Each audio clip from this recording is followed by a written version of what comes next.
Muy buenas, un gusto estar con todos ustedes una vez más en estos encuentros que se suelen organizar, mientras que el festival Play Doc, al que tuve el honor de ser jurado hace unos años atrás, y ahí en más quedar en contacto, y desde hace 3 años encargarme de estas mesas redondas con personas involucradas en el presente del cine desde muchos lugares que el festival ha elegido acompañar, lo cual me parece siempre una, una decisión acertada. No sé si es acertado que me elijan a mí para hacer esto, pero sí es acertado no solamente mostrar películas, no solamente discutir eventualmente las películas, sino también poder pensar con las películas y lo que se dice de las películas, temas que estén alrededor o en relación al cine de hoy o a las formas de pensar el cine. Ese es un poco el origen de las mesas. Eh, Como ustedes saben, a veces son en español, a veces son en inglés, eso tiene que ver en principio con los invitados y, y por eso voy a cambiar al inglés. Lo único que voy a decir es que agradezco a Ángel Sánchez y Sara García, que son los fundadores de este festival extraordinario, vuelvo a insistir, que se hace en Tui, en una zona muy privilegiada, pequeña y hermosa de España, que tiene la particularidad que si uno cruza un puente, está en Portugal y hay una hora menos, lo cual es rarísimo. Así que Yuri, que están muy lejos en otro horario, yo que estoy en otro horario, vamos a encontrarnos en este espacio común, que es el espacio virtual, para hablar de algunas cuestiones. Ahora, lamentablemente, paso al inglés y no quiero dejar de agradecerle a Carlos Rubio, que es la persona que está en los controles secretos detrás, en fuera de campo, y nos permite estar juntos. So now I will speak in English, and of course, neither Jury's language, neither mine is English, but it's unfortunately, this language has become the lingua franca for people from different places, a kind of false Esperanto, even though that Esperanto maybe is false, but that's the way that we connect. First of all, let me introduce Jury. I will read a presentation of him because I think it's better. Jury Meden is a curator at the Austrian Film Museum in Vienna. Previously, he worked as a head of program department at the Slovenian Cinematheque in Ljubljana and curator of film exhibition at the George Eastman Museum in Rochester, New York. He helped preserve and restore a number of Yugoslavian experimental films. He also worked as an editor at the scientific and academic publishing house Sofia in Ljubljana, editor-in-chief of Kino, Journal for Cinema, Poetry, Politics, and co-director of the Nitrate Picture Show, Festival of Film Conservation. He is the recipient of 2017 John Garlock Labor Educator of Year Award. And beyond that typical academic presentation, what I can add is that one of the pleasures for me at working at the Biennale as a programmer is to be in the Film Museum daily, to see what they do. And one of the things that I highly enjoy is his introductions for the programs that he has thought during the years. And not only what he says, is also in the way that he says what he said. And that makes me the idea that Jury was one of the key persons to invite it. Let me explain also, in this panel would have been two other persons. One is from my country, Paula Felix Didier. She is the director of the Museum of Cinema in Argentina, which is a private institution. And he was about to be also Hayden guest, who is he's in charge of the Harvard archive.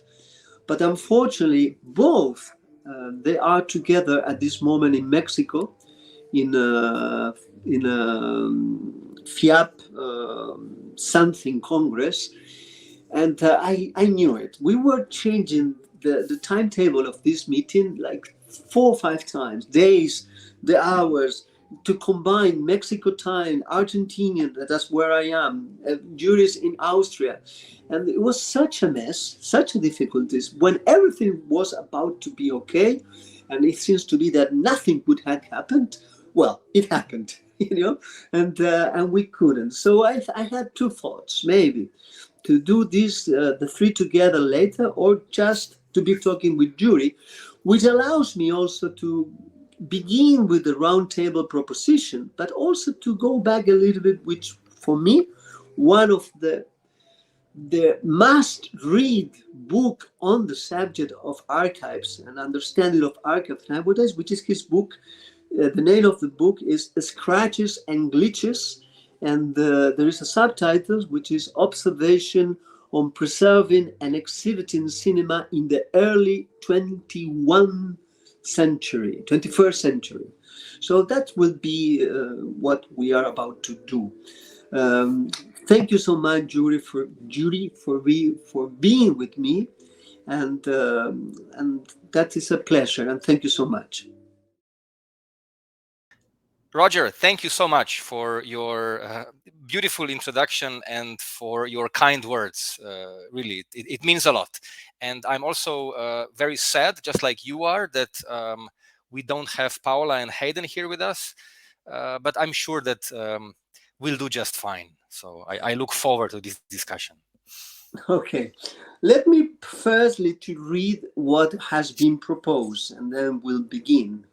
The idea from this panel originally was from someone from the team by the Playdoc. He said, you should do something about archives. So I began thinking, and I wrote this as a starting point. And the name of the panel is The Memory of the Real, Preservation, Archive, and Tradition. So that is the title. Then I wrote, in the 20th century, the memory of the world ceased to depend upon the oral tradition, the written words, paintings, monuments, and architecture, to verify that there was a past and that the histories of people were inscribed in it. Indeed, the invention of the moving image, to which sound was later adjoined, added an unprecedented dimension to the recording of the passage of time. Time returned to us like a ghost. It could be reviewed, looked at over and again, resulting in an absolute change in our consciousness of it. For this reason, the fact that film can disappear if there is no state and a global preservation policy, it's much more than a historical dilemma for cinema. It is an ontological crime perpetrated against the memory of all humanity. And isn't it even more so when the priorities of preservation rarely fall upon nonfiction films? What is the current situation of documentary film memory? Who decides what to preserve? What memories or tradition will survive? And something present but not quite perceived. How will be the digital cinematography memory for our present be stored? So the last sentence, the last part of the paragraph, of course, there are many questions. And I think there are some questions which are quite urgent to ask. So you, Jury, as someone who has been working on that, and someone who is not only working on in the sense of memories and archives about the 20th century, because in your book there is a beyond the title there is the word 21st century. Like there is an idea, a consciousness that we are in another century. It's not only what we have to preserve from the past, but also how we'll begin thinking about the preservation now, when there are many different kind of materials or sources to keep the memories, visual and sound memories. So my first question will be, how do you perceive, especially the last question, it's strange to begin with this, but what are we going to do with the digital cinematographic nowadays memories? Because there are a kind of, I would say, an epidemic of images. There are plenty of images. So how do we begin to understand what kind of criteria we can imply to understand, among all the images that every day is being produced, which images are about to be preserved, the image that it will be in the future? How do you perceive that as someone who is working in archives and in a film museum? So, Roger, you asked right now the most important question of all questions, and by reading this beautiful short description, you also opened up a lot of really important, the most important questions of film preservation. So, you're basically inviting me to hold a 1 hour long speech. In the That's fantastic. tradition of Fidel Castro. I could even go on for 12 hours. But let me go at the very beginning. I need to say something at the beginning. So first of all, I'm not an archivist. I need to emphasize that. My primary vocation is just like yours. I am a film programmer, a curator, who has had the privilege or the luck to work for some of the most interesting film archival institutions, cinematheques, over the past couple of years. Right now, I work at the Austrian Film Museum in Vienna. Before that, I was in Rochester at the George Eastman Museum. And in my work as a curator who is specialized in film history, I noticed that a lot of my colleagues, film programmers, are not paying enough attention to the fact that a lot of work is actually invested into preserving films before we can program films. So I always thought that there's a lack of film archival knowledge with us film programmers. So my book was partially written as a response to that perceived lack of communication between curating films, exhibiting films, and preserving films. Because in my opinion, preservation of films and exhibition of films, making films visible, these two things are one and the same thing, really. Because in my mind, we preserve films with only one purpose, so that they can be exhibited again, and we can only exhibit films if they were preserved.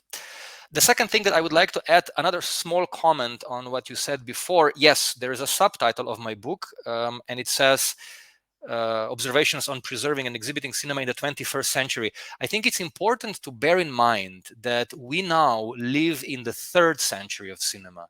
Cinema is, we like to say, oh, it's only 100 years old, but this is actually already the third century of cinema. It was invented in the 19th century.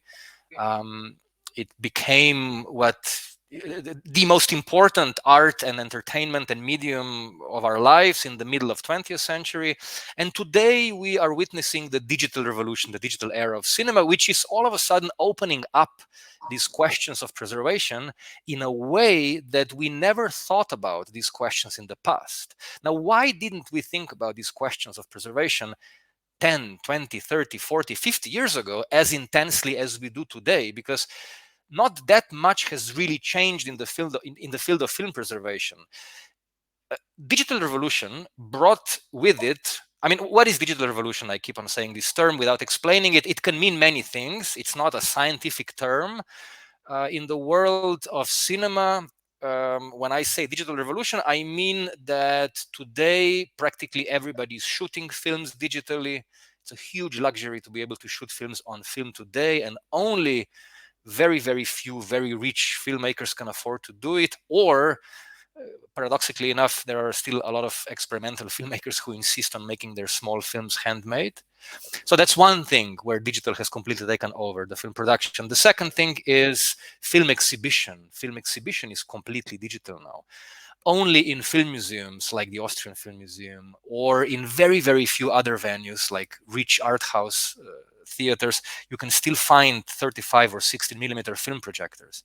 Other than that, 99% of all film exhibition is digital. And this happened very quickly. We shouldn't forget that 10 years ago, 15 years ago, we only watched films on celluloid. And then the third thing is film restoration, which is another thing that is today almost completely digital. Nobody is restoring films only in an analog way anymore. We always scan films and then we create DCPs. We no longer make film prints. So everything is digital. And all of a sudden, because everything is digital, we started thinking about what an ephemeral medium this is, digital, and what a wonderful medium cinema was. Because we did not make a switch from film to digital because this would be a natural step in the progress of technology. Like a 35 millimeter or a 70 millimeter film image is spectacular. It is, just as great as the best digital cameras today.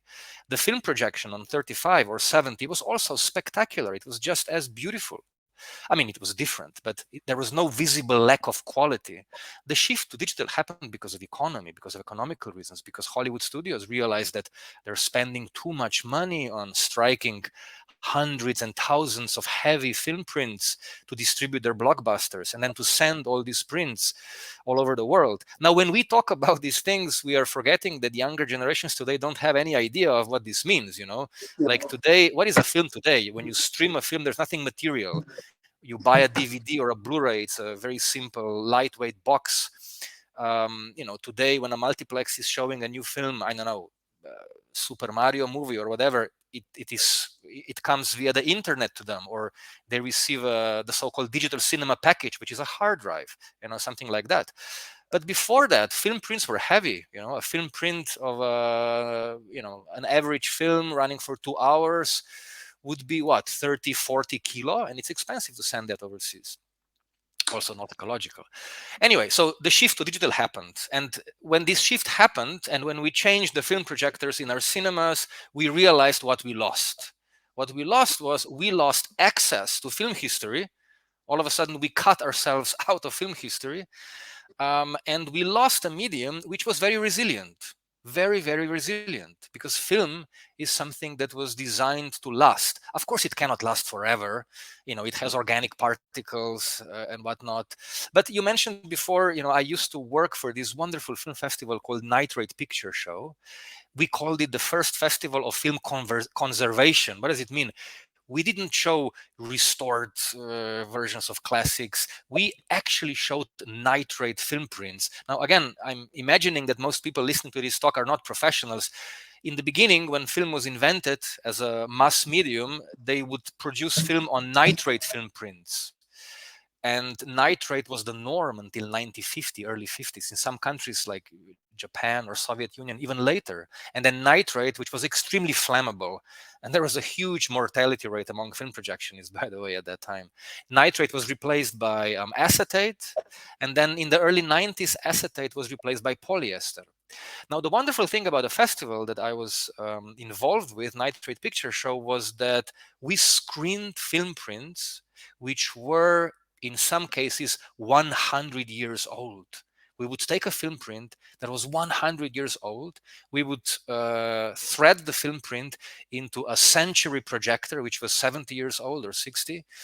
And the film would look gorgeous on the big screen. It functioned. Now, if I take in 100 years from now a USB key or a DVD and try to plug it in my future laptop from 100 years, of course it won't work, because technology is changing all the time. Digital is all about reinvention, rebirth. There are new versions of software happening all the time, new versions of hardware. Anyway, my point is, we started looking back at what we lost with this digital revolution, and we realized that we actually really lost a lot.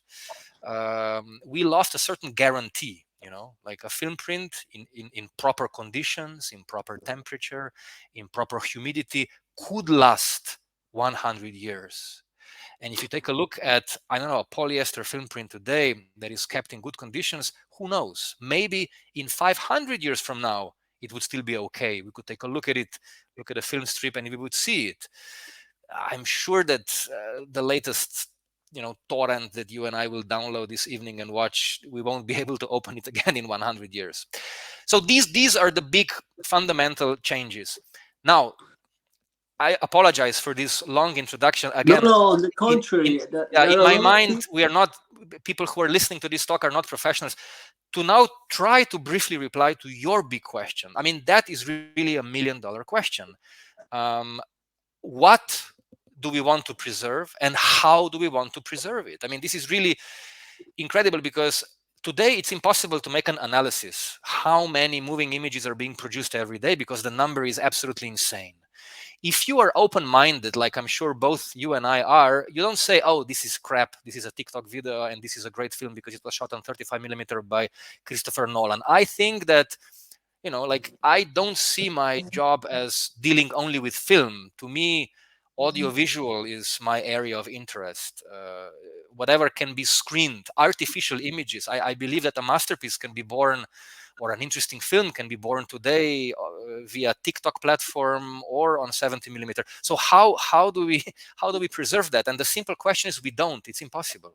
We just simply have to accept the fact that it's impossible. And we have to change a certain mindset, because in the past, film archives would have this, I mean, a lot of them still have this mentality: we need to collect as many things as possible to preserve them for posterity, because we don't know what will be important for posterity. Who are we today to know that this is important or not? But on the other hand, this logic is also very dangerous, because it implies that tomorrow will come, and that tomorrow there will be people who are interested in the past, and that we will still have funding tomorrow, and that there will be people tomorrow, and maybe there won't be. So maybe we should today be already very careful and very precise and very selective, instead of saying, let the future generations be selective. Maybe we need to be selective today and need to make choices. I think, to answer very briefly to your question, I think the bottom line is that today, no film archivist can afford to be only a film archivist. No film archivist can afford to absolve themselves of a responsibility and say, I don't care, my job is only to protect these 100 films or 1,000 films that will come in tomorrow with a truck from this warehouse. No, today every film archivist needs to also be a curator. They need to make informed choices. They need to know what they're doing, and vice versa. Every film programmer also needs to have archival knowledge and know what does it mean, for example, to program film history, to be interested in film history. Everybody needs to be familiar with all these, let's say, material aspects of film history.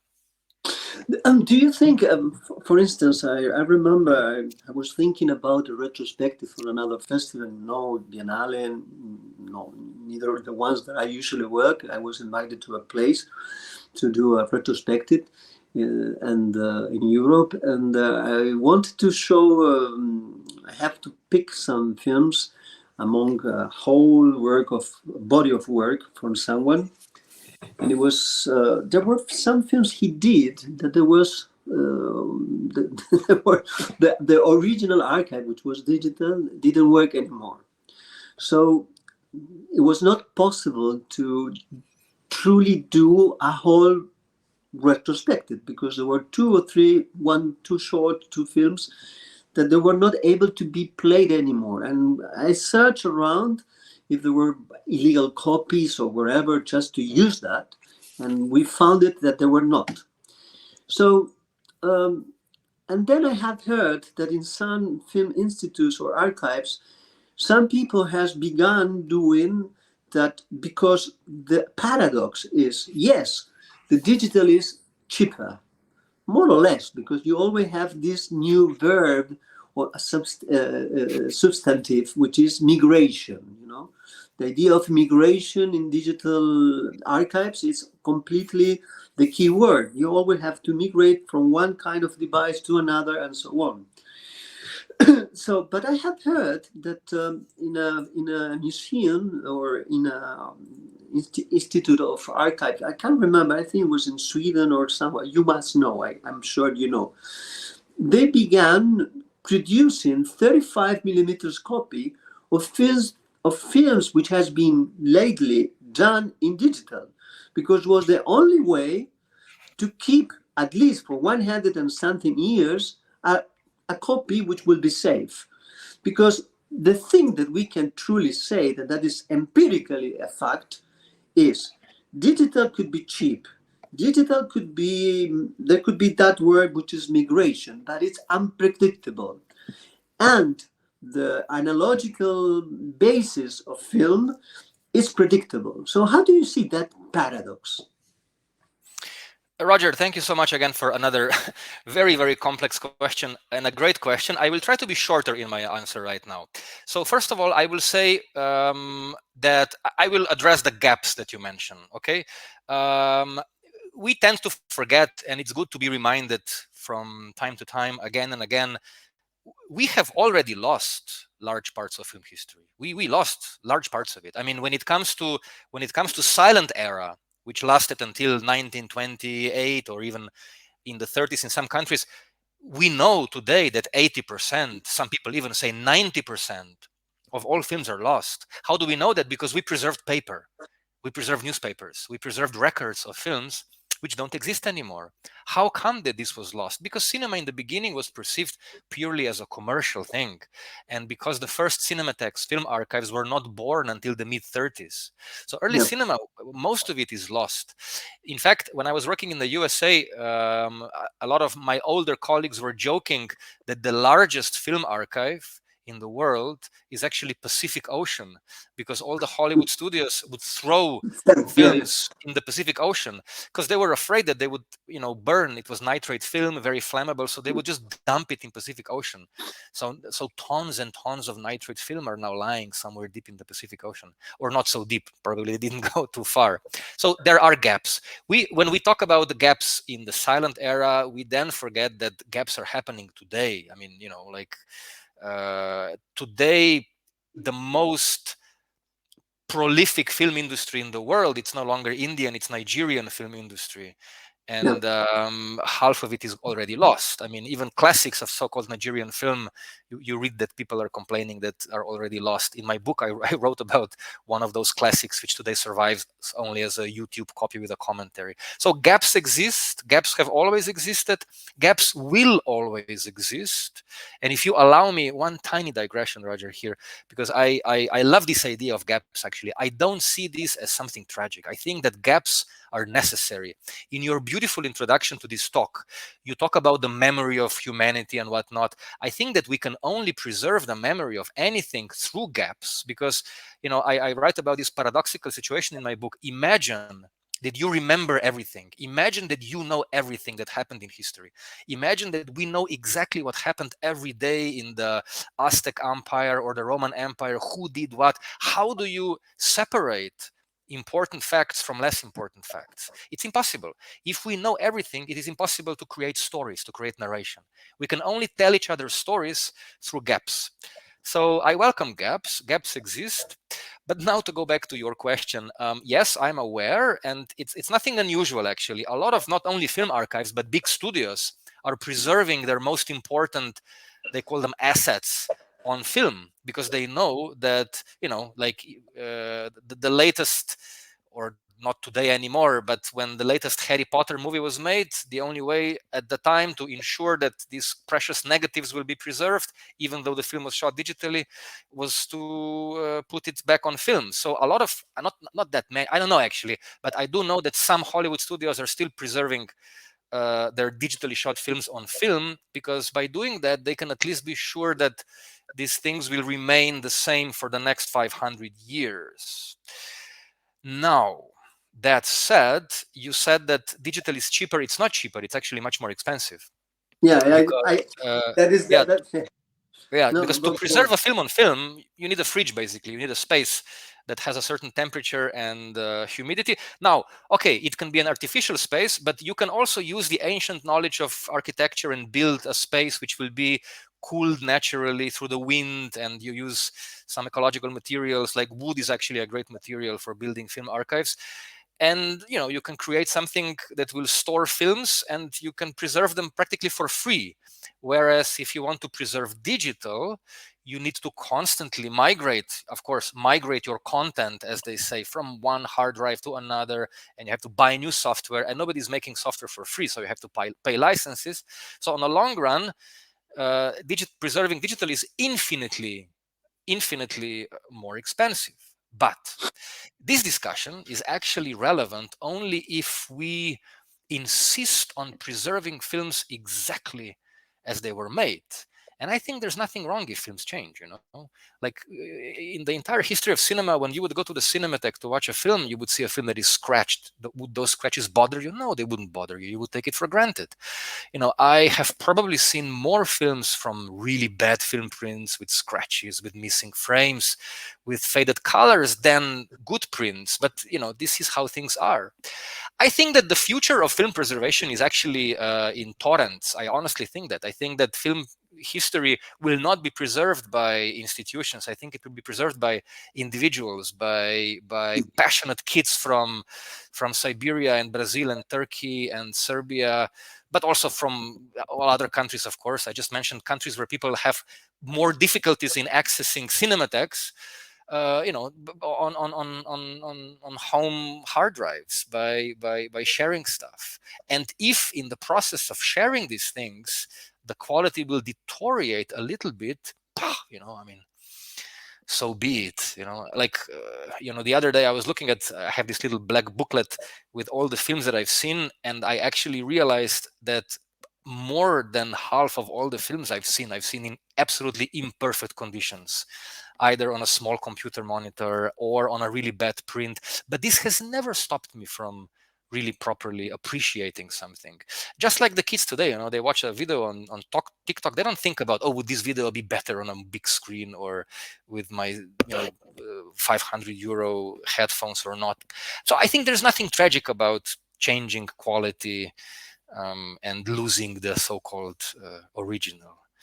I mean, I How can do go you? on this subject, but I will No, stop no, here. no, no, no. I like that. No, you can. I like to listen to you. First of all, I'm not the type of. Neither when I am invited as a guest, I don't care to not be talking. I can be talking like you for hours. I can be listening to someone like you for hours. So for me, it's fantastic the way it is. But I wanted to ask you because I have heard and I have seen also that when we come to preservation, and let's imagine certain films which the director of cinematography has thought about certain kind of quality in the light and certain kind of understanding between the process of of working with a filmmaker who is thinking about particularly the colors or the rate of the light and the quality, the ontological quality that is being chased through the camera in a certain moment, waiting for a moment, and then it's been done. But then when sometimes I have seen the certain kind of digital restoration of those films, because digital can somehow enhance what it has been. Sometimes they betray the original, not in the sense of the original, like an ontological kind of priority, but if not changes the aesthetic of the film.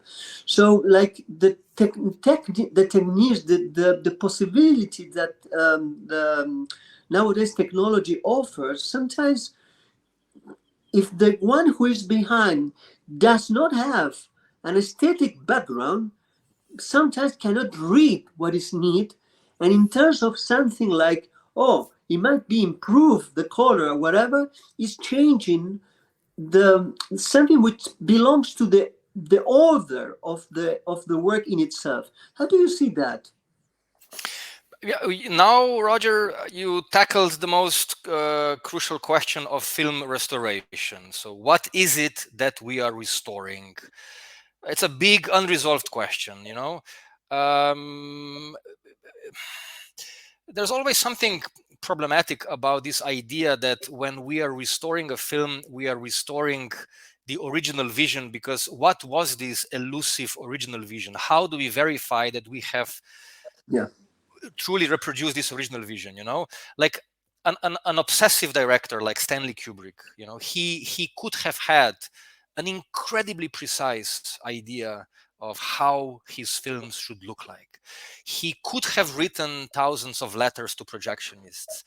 As we know, he even walked around the world with light meter measuring the light of projectors to ensure, but even he could not really make sure that his films will be shown in exactly the same way as he intended.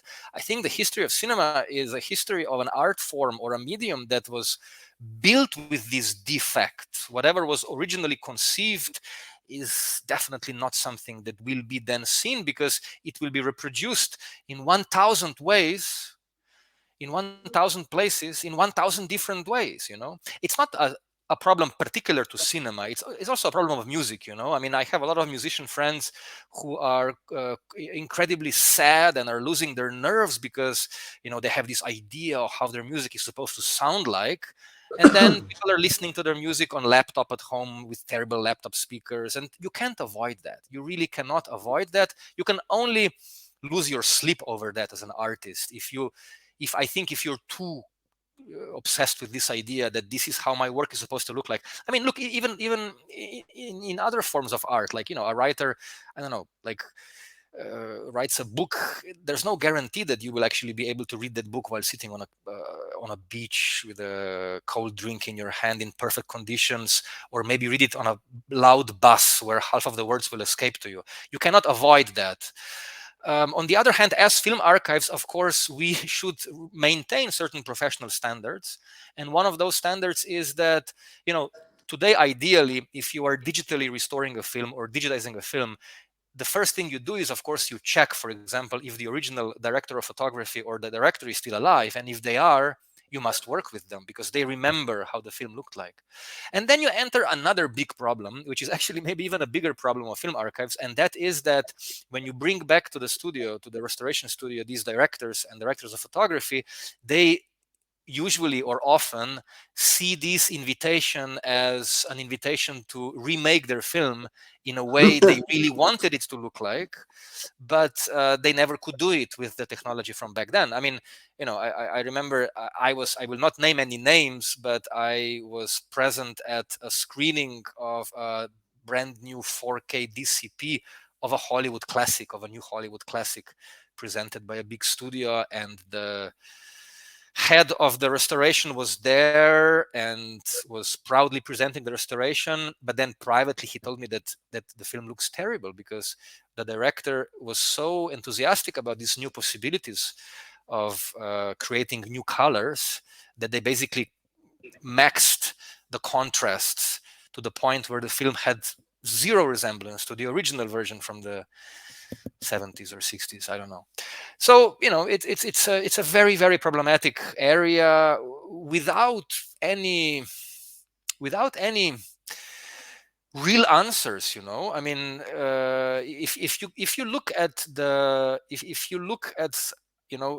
take a look at 100 randomly chosen latest restoration projects, and you will see that each of them employs a slightly different ethics when it comes to restoration. I mean, I, for example, restored a couple of films myself, and looking back, I see that we made some terrible mistakes in restoration. I will not go into details, but at some point something seemed like the logical or the necessary thing to do, and then we realized, oh no, this was actually something terrible. So there is no absolute prescription here for how things should be. Mm-hmm.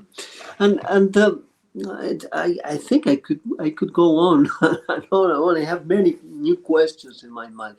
There is something, in Argentina. There is we don't have a national cinematheque, so there is no policy about the films that has been done, which is one of the most paradoxical facts, because when you think in Latin American countries, the three main countries which has produced quantity of films around the whole history of cinema is Brazil, Mexico, and Argentina. And but Argentina has never had that, which was a kind of an incredible fact. Here, for instance, we have Fernando Martin Peña, who is a very close friend of mine. He was the guy who found at the moment the missing 11 minutes in Metropolis. That is the reason that Paula Didier, Felix Didier was also invited, because they were behind that missing finding. And but here we have a big problem, because plenty of films done in the 40s, in the 50s, in the 60s, if those films were not in Martin and Fernando's house, which is a house that is a kind of cinematheque, little by little he built up a 3-floor house in which he has directly the films. He's storing the films, and it's something unique. Now there is a film coming up which is called La Vida en las Sombras, Life at the Shadows, which is a portrait of his work, and it's fantastic, by Enrique Vellande. I hope that film could be shown in Vienna. But what I am telling you about this story is, it's not only a question of who, but let's think about institutions, because most of the films that has been now restored from the past, if you made a list, it's European, mainly because there are money over there. So it means that it's reproducing the state of affairs in terms of economics and political history, in the sense that rich countries, they could keep their memories. Not rich countries, they can't, or it's more difficult. Then you see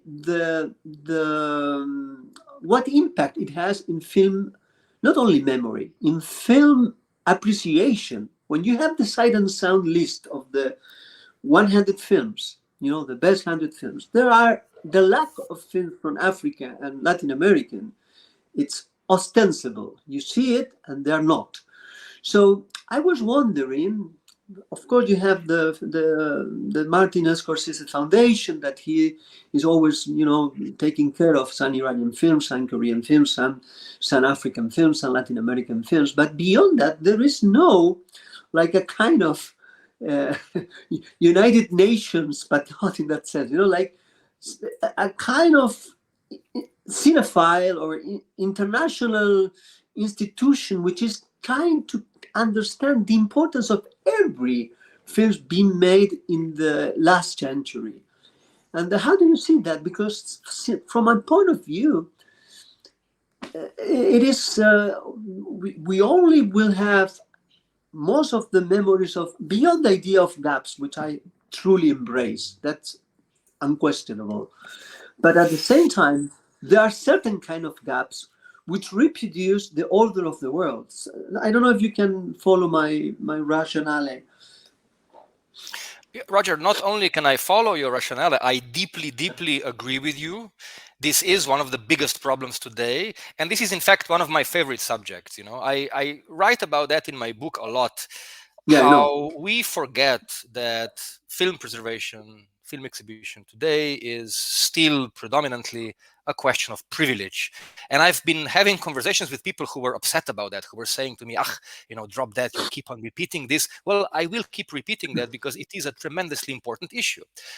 I think that what film preservation is doing today, or has been doing over the past 10, 20, 30 years, it's basically reproducing the old military and economic imperialism of the 20th century and earlier. We are preserving, yes, we are maintaining the existing canon. The existing canon is Western European, is North American. The existing canon was never interested in cinema of South America, of Africa, of Eastern Europe, with exceptions, of course, of Asia. And we are not, I think, doing enough to correct this mistake. You mentioned before the great work being done by the Martin Scorsese Foundation. Of course, it's fantastic that he's doing that he is actively seeking out, researching, restoring also works coming from these fringes of film history, which, of course, it's a horrible thing to say because we both know how rich the film history of Latin America is. We know how rich the film history of Asia is. We know how rich film history of Eastern Europe is. We know how rich African film history is, at least in the past 20, 30, 40, 50 years. So these are not margins. These are elemental parts of film history that are not part of the official, beautiful, polished Western European, North American canon. We are, I mean, by we now, I'm talking not only on my own behalf, but also on behalf of the institution I work for. We are really actively trying to change that, but by talking about this. And by by actively programming films coming from these territories to show that not only cinema there exists but is in a terrible state and we need to preserve it.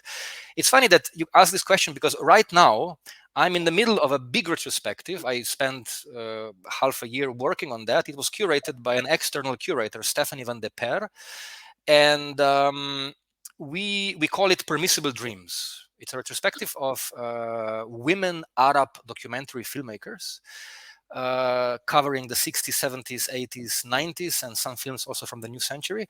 Out of 40 films, Roger, that we're showing, 40 films, I was able to find only 2 film prints. Only 2 out of 40. And these 2 film prints were in terrible condition. Actually, only one was in good condition because it was preserved by the Oberhausen Film Festival.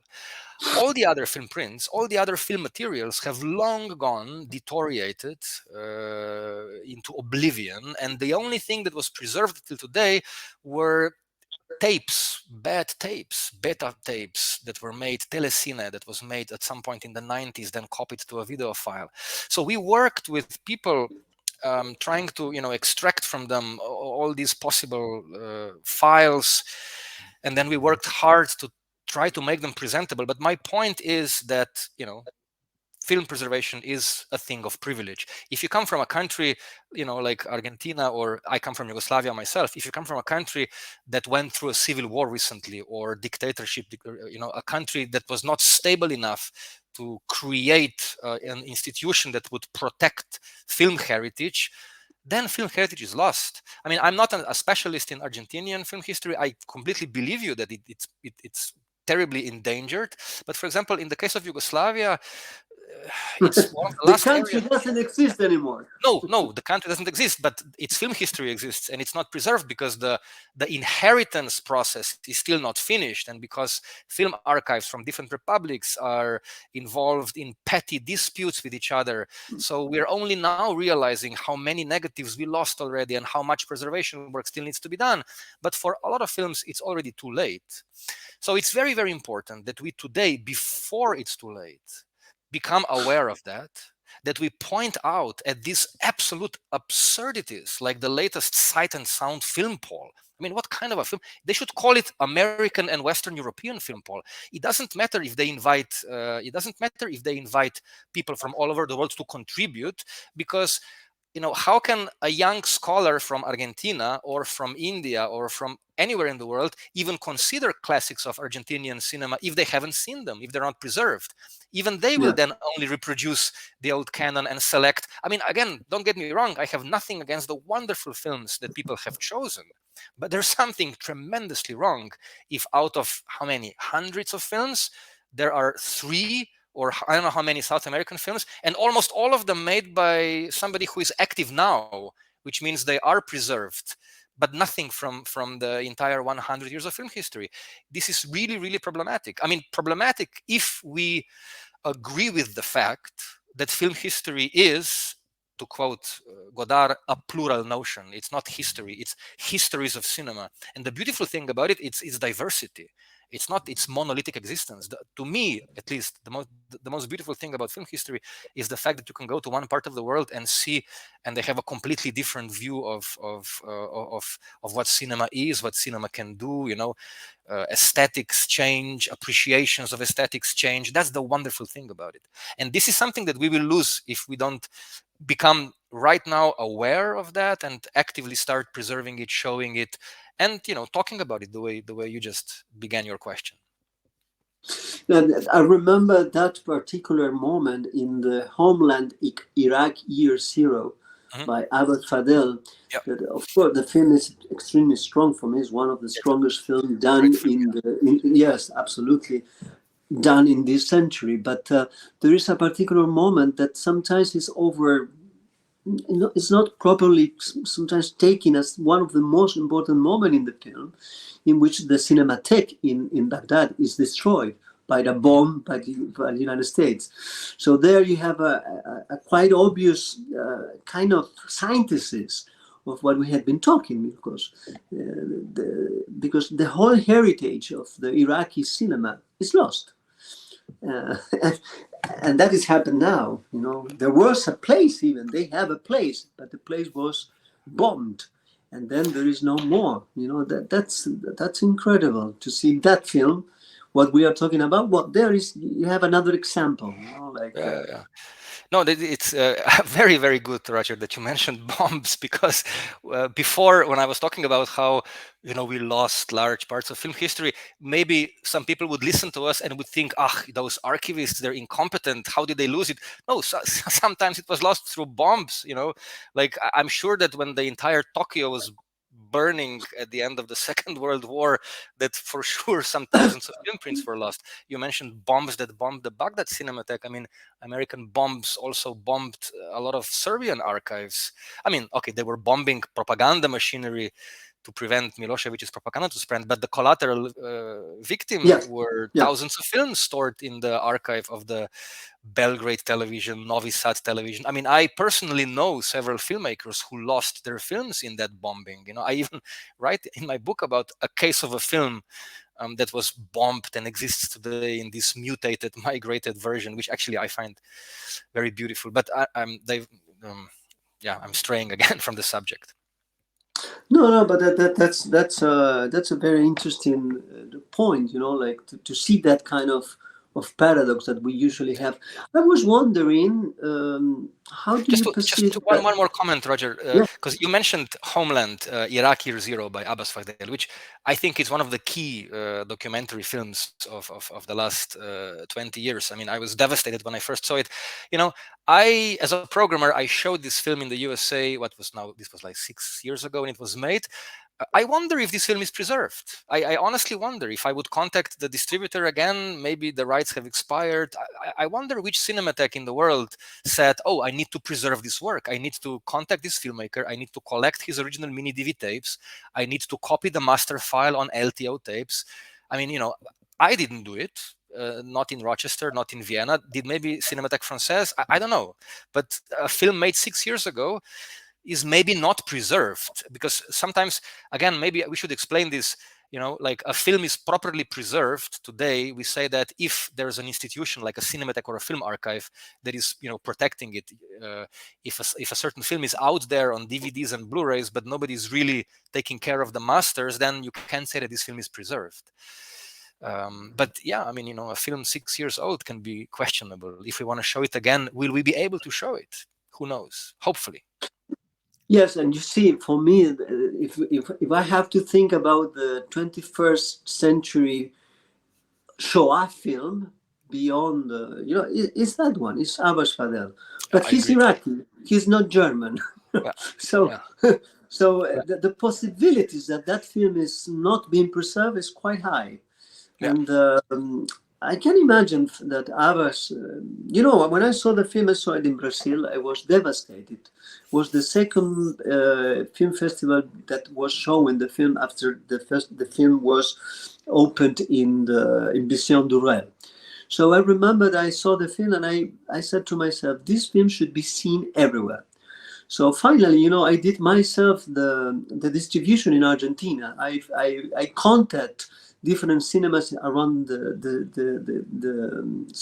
provinces, and I asked to show the film, and they show it, and it was a kind of hit, in Córdoba City. Yes, in Córdoba City, that film was played 1 week. It was always full. People asked again to be shown 1 week more, then again 1 week more, and we are talking about a film which is 5 hours, almost 5 hours. Nowadays, people only see series about 5 hours because they can cut, stop, go drink, blah, blah. But we are talking about an invasion in Iraq. So for me, and I wonder myself, I remember, and then many people ask me, can we play the film? I am in contact with ours. And And I realized that I have two hard disks with the copy that I have done the subtitles in Spanish myself. And I remember, to see it's so fragile to have in hard disk. And then, but this is what we are talking about at the end, how this would be preserved. Talking about this, I was wondering if you have an idea. um, you know, let me something else before this question. Sometimes I have this feeling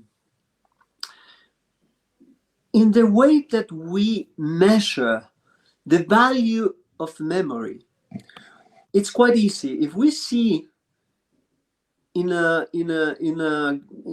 open public space books being burned, it will be a scandal. But the same kind of behavior is what we are doing with films. But we don't consider as book as a kind of cultural value. So I don't know if you understand what I mean. We are still don't realize the importance of the medium as a something that we should uh, not only embrace but cherish, but the urgency that should be behind to try to do as much as we do in order to preserve film from all these places that we are be talking about, and also the films that nowadays, like the Abbas Fadel, is being done. I don't know if you agree with me in that particular sense, because there is no criteria of the importance of that. So Roger, I will thank you again because you're asking terrific questions, like really, really important questions. And actually, each of your questions should, deserve a discussion for 1 hour. Right now, you asked something that has been on my mind recently a lot. First of all, I agree with you. Yes, we have never developed the same kind of respect, almost instinctive respect for recorded images, for the medium of audiovisual that we have for books. Okay. And there are two reasons for that, I think. Reason number one is that cinema, when books were invented, they were invented to carry important knowledge. So from a start, a book was something that carries only the most important knowledge. Anaximander's theory of universe is preserved as a book. Okay, it's lost now, but with cinema, it was from a start entertainment. So we never really developed this respect and appreciation. I think that if we would give images more time, we would develop this respect.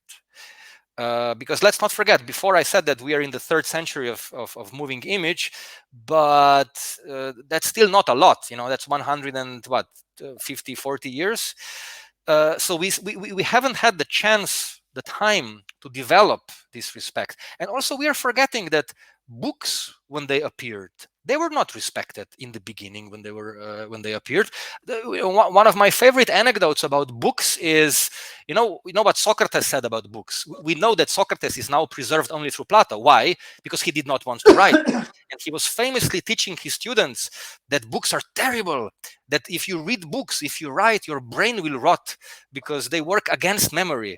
Because you write things down and then you forget them, and the other big problem of the books is that it is impossible to convey knowledge with passion through books. When we're talking with each other, we can convince each other. There's a dialectical relationship between us. You might disagree with me and might immediately interrupt me, and we will in the end reach a wonderful conclusion. But with books, it's dictatorship. There's one source of knowledge coming to you. So he was very strongly against the books, and he was not the only one. There were other people like him who would listen to him, whole generations of his students who would say, books, terrible, burn them. You know what the early Christians did when they came to Alexandria? They burned all the books, they burned all the manuscripts. So it took us thousands of years to develop this respect that you're talking about. Let's hope that it will not take us another 100 of years to develop respect for moving image, but I think it will happen at some point. In a future era of metaverse, of video games, which already took over as the medium of entertainment, I think people will one day stumble upon a short film and they will say, oh, look, a two-dimensional short film, black and white, with a beginning and the end, non-interactive. It's beautiful, and they will have tremendous respect for it that we don't have today. Yeah, I agree with you. I absolutely agree, and I think it's that imagination games, like like to think in terms of in a speculative way, helps to understand, because what you have done is a speculative movement of the thought, and at the same time reimagine what has happened in the past, which is exactly what done. Like not only the written knowledge was the knowledge which was exoteric. The esoteric knowledge never should be written because it's for few. So that's again is another twist, because it's the egalitarian or the elitist property of knowledge. And but in film, I think that problem that we have not assumed what it means for, because that is the reason that I emphasis in the introduction, like there is something lost for humankind. And of course, I accept philosophically and existentially, never can be forever. That's quite clear. That's quite clear. But of course, civilization is the fight against it. So here we are. So film has been done, and if we see the immense quality and the value behind it, it should be something more urgent. I don't see the urgency. It's a kind of things that like if people like you were like monks talking about certain kind of treatise on something, like few people are interested in, but it's something more urgent, something that it should be a strong policy, and not, it cannot be even thought in terms of national boards or national frontiers. We are talking something more serious. And so that's what I've been trying to address. I would like to ask you something, because I have the feeling that it's even more. Yeah, just tell me. If I just make comment on something that you said right now, just a brief comment, because it's very important what you're saying Not right brief, now. not brief. Yeah. Go. No, I mean, I very much like the phrasing. In your introduction, you say that this is an almost ontological crime perpetrated against the memory of humanity, and this crime that you describe is all the greater if we consider cinema to be more than just art, if we consider moving images beyond the fact that they can be art. I mean, both you and I are curators. You're a fantastic film critic. Most of the films we watch, can one way or another be labeled as art, but there are thousands of other moving images around us that are no less important, and we are not preserving them, or we are not using cinema in a proper way. Like, for example, who is preserving the moments of happiness on the face of Messi from last year's Argentina's win in the World Cup? I mean, these are images that have impacted the world, not only Argentina, in an emotional way beyond any commercial or art movie. People were crying, they were laughing. Husbands were making love to their wives, men were hugging, women were hugging. It was tremendous. It is preserved in our memories, but are those images also preserved? God knows. I mean, there's this corporation called FIFA that's supposed to be preserving them. Do we trust them? I don't trust them. And there are thousands of other situations like this where moving images play a role in our life, but they disappear. So this was my brief comment to your. No, but that is a fantastic brief moment of comment, because it's that's the feeling behind. That's the feeling behind my how to convey that, because at the same time there is a kind of imperative that the present is everything, like a kind of not well read Buddhist guide, like you have to be present, but you cannot be present without understanding the whole background that is the past, which makes you Of present course. different. Yeah, of And course. sometimes the imperative of the presence moment, like that, this is everything. It's it's becoming there is a kind of a mindset which is not proper in order to understand what we are telling at this moment, because everything is it's about novelty, it's about present moments, which I agree, I like that, but how it's a dialectical relationship between present and past. Mhm. And again, I think it's what you said about the messy, the messy example. It's one of the most clear examples of why we have to understand images and sound in a different way, not just an entertainment way, not just the art way, but as a kind of second skin of our memory. Like I don't know. You know what I mean. No, no, Anyway, I do know, and I'll make one more comment, because it's beautiful that you brought into this discussion a film, Homeland Iraq Year Zero by Abbas Fahtel, because his film is a wonderful example, an illustration of what you were talking about just now. For those of us who are listening and did not see the film, and you will remember that scene, it's a film made by a man who is recording daily lives of his friends and family in Iraq, in Baghdad, just before and during the US invasion and occupation and the consequent war. And we see people living their everyday lives. It's almost like a Jonas Mekas film, nothing happens, only everyday moments of beauty and happiness and people eating and whatnot. And the film goes on for 5 hours. After 2 hours and a half, all of a sudden, he creates a subtitle, and he puts a subtitle under the face of a boy that we've been observing for 2 hours already. And the subtitle says, "This boy will die on April 20th next year." And then the film goes on. But you know that this boy is going to die soon.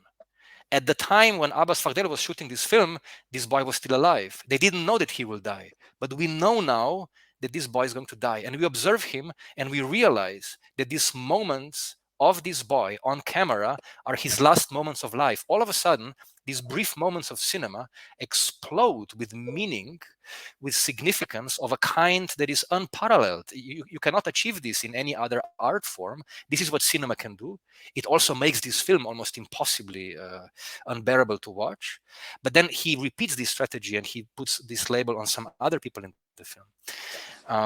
And this, I think, is, I mean, of course, it's a crime that this boy was killed, but the image of that boy, this is something that cinema can do, preserve memory of people in a way that no other medium can do. So it's also a crime to kill these images.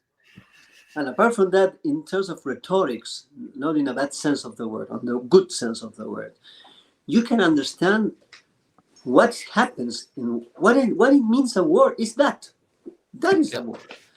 But sometimes we don't, in that particular singular existence that is not anymore around us, I will never forget that boy. And it gives me understanding why we have to understand that war is not the way. There is the owner of the house is going down, but that's Hello. the real. That's the real. The spirit. Yeah.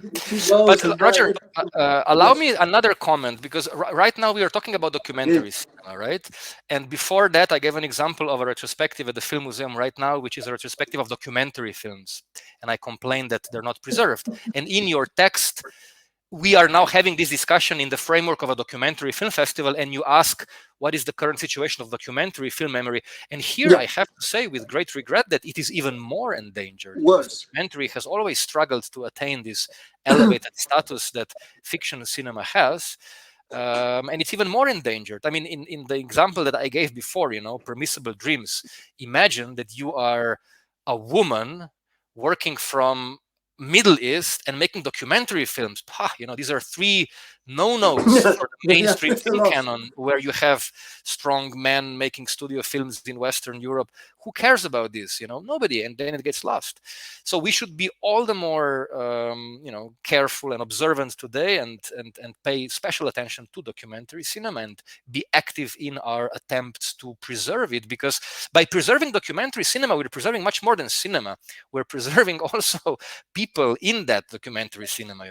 Like recently, as a private project of mine, I was doing a research about how many great scientists of the early 20th century are preserved on cinema. And I discovered, to my absolutely great shock, that nobody took a camera and placed Einstein or Niels Bohr or Paul Dirac or Heisenberg in front of a camera, or I don't know, or Schrödinger, and conducted a 2-hour, 3-hour interview with them, or made a documentary film with them. Isn't that crazy? It's terrible. I mean, cinema has really betrayed its potential here. But then in the cases when it hasn't, in the cases where it has recorded something important for posterity, we should be really careful to preserve it.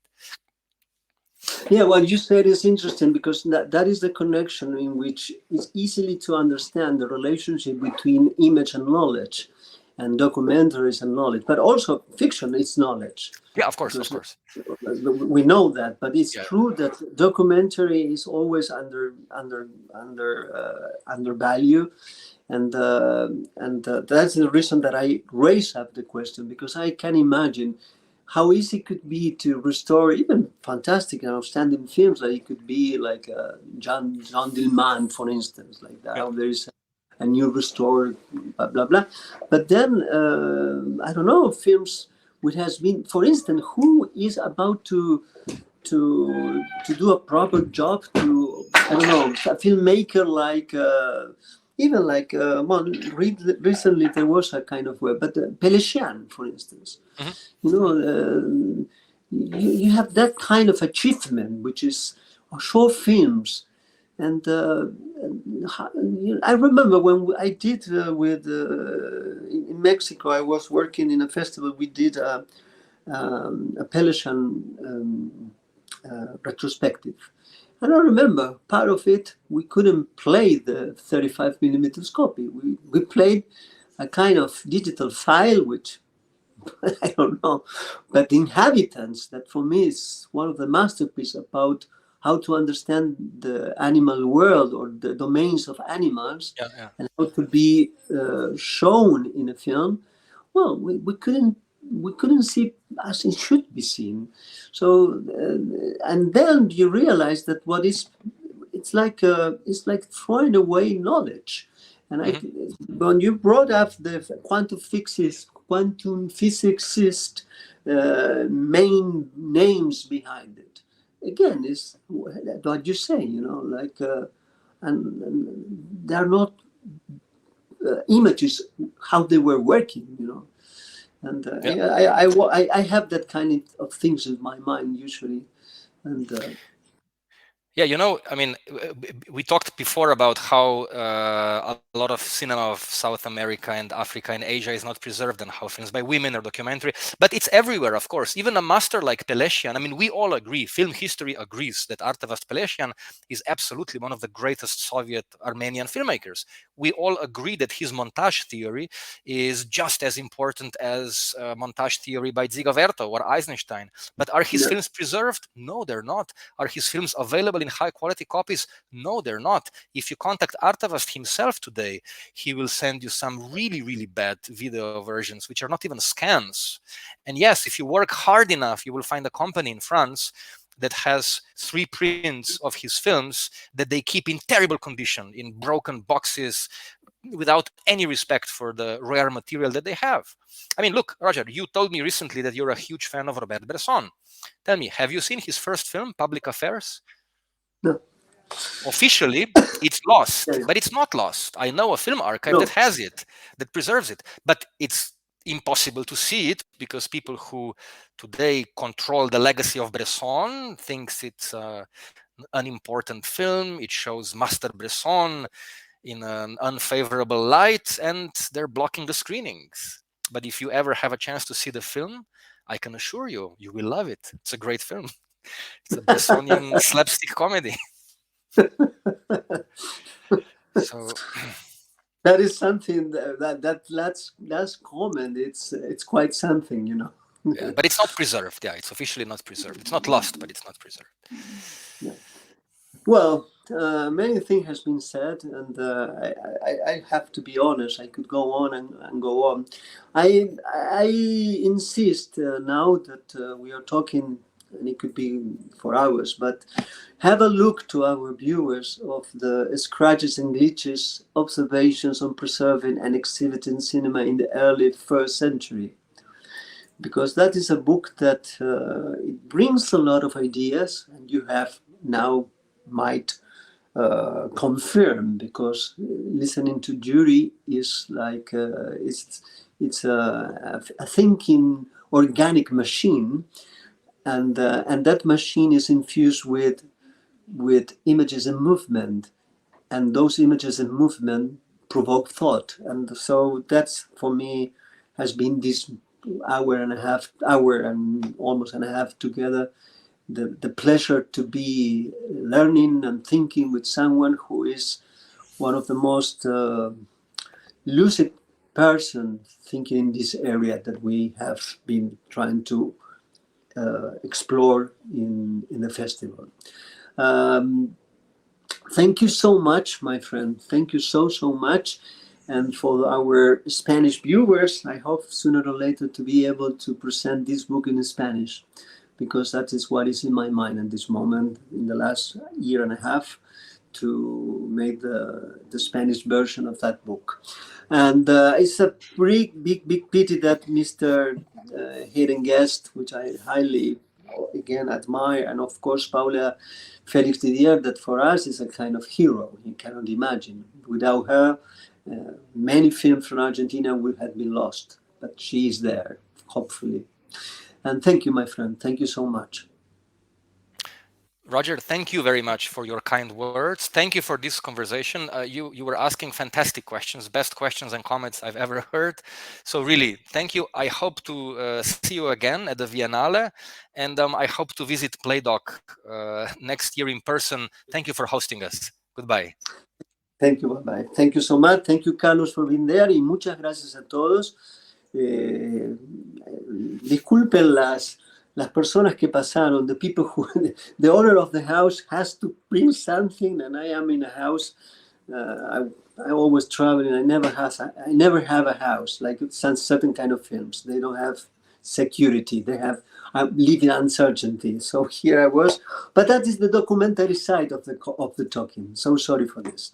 So gracias, thank you, and we'll see in the next conversation that will be in Spanish. Muchas gracias.